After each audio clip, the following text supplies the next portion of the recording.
Жаңағы 5-ші тақырыбымыздың жалғасы. Қазақстанның жер аумағы 2.724.900. Мына тапсырмада біздер бірлік мыңдыққа дейін өрнектеуіміз қажет. Дөңгелектеуіміз қажет. Мысалы, мына цифр. Біз оны дөңгелектесек, не болады? 2.725.000. Иә? 2.725.000. Миллионға келгенде сандарды қателеспей жазамыз. Миллионда бізде 6 0 болады. Демек, бір саннан кейін 6 сан тұру керек деген сөзді. Келесі. Қазақстанда халық саны 18.395.567. Так.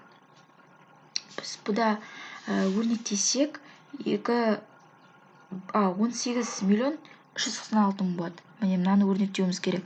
Одан кейінгі сандар көрдіңіздер ме? 5, 6, 7, 5-тен жоғары болып тұр. Сондықтан да 6 деп келесі санды қосып алады. Сол үшін бізде 18 миллион болады 396.000. Келесі тапсырма. 371.000 дейді. Бұл енді өзі неше болады? 371.000 болады. Ешқандай өзгеріс жоқ. Так, келесі 8.303. Бұл қараңыздар. Жаңа айттым ғой міне. 3-те отырғанымыз бұл 5-тен кіші ғой. 5-тен кіші болса, онда 8-дің өзін аламыз. Ал егерде мына жерде 6 болса, онда біз 9 деп алып кете беретін едік қой. Мына жерде енді 8.000 деп өзін аламыз. Келесі 16.400. Онда 16.000 болады, айтып отырғандай жаңағыдай. Келесі 428.000 қала береді. Келесі тапсырма. Қараңыздар, мына 5-ші тапсырмада мен сразу жауаптарын жазып кете берейін, а то ұзақ уақытта алады. Так, біріншісінің жауабы бізде болады 84.400. 84.400.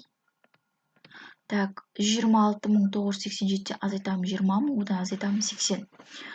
Бұның жауабы бізде болады 106.907. Бағандап есептеп көрсеңіздер болады.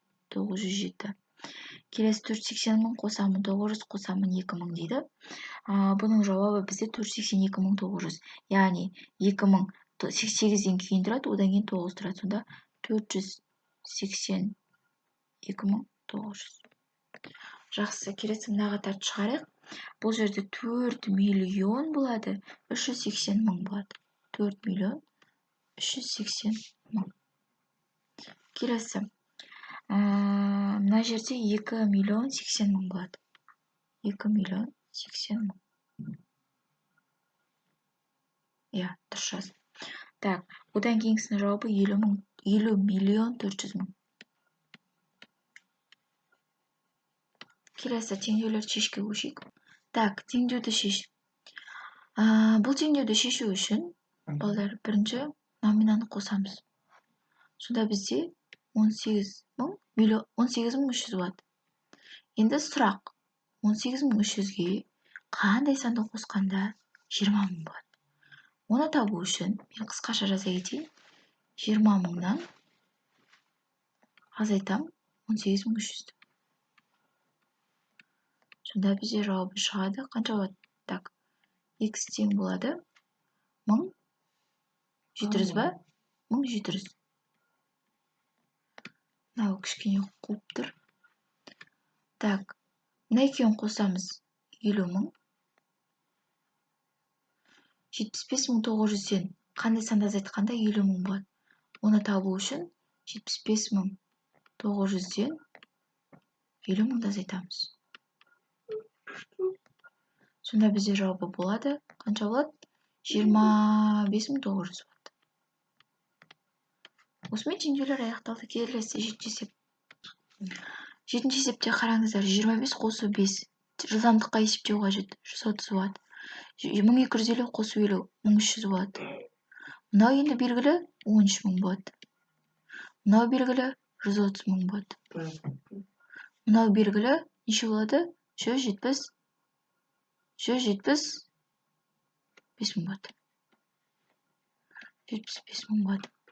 Келесі 155.000 қосылған 5.000. 155.560 болады. Келесі. Жоқ, кешіріңдер, мынау азайту екен.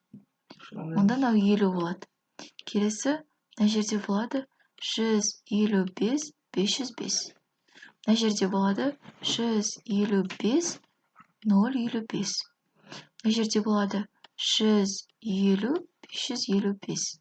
Мына жерде болады 105 555. Келесі тапсырма.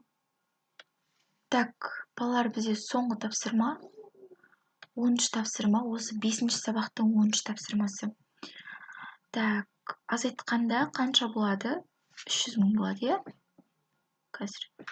Мына жерге жаза берейін. 300 000 деп. Ал мына екеуін азайтсақ, бізде болады 13 000. 13 000. Мына екеуін азайтсақ, 105 000 болады. Келесі. Мына саннан азайтсақ, 105 миллион болады. Қараңыздар, мен 3 нөлден бөліп жазып отырмын, чтобы сендерге оңай болу үшін. Так, 310 миллионға 290 000-ды қоссақ, мынаның жауабы мында жазайын. 310 миллион 290 000 болады. Келесі екеуін азайтатын болсақ, 45-тен 11-ді азайтсақ, 34, ары қарай миллион. Болды, осымен сабағымыз аяқталды.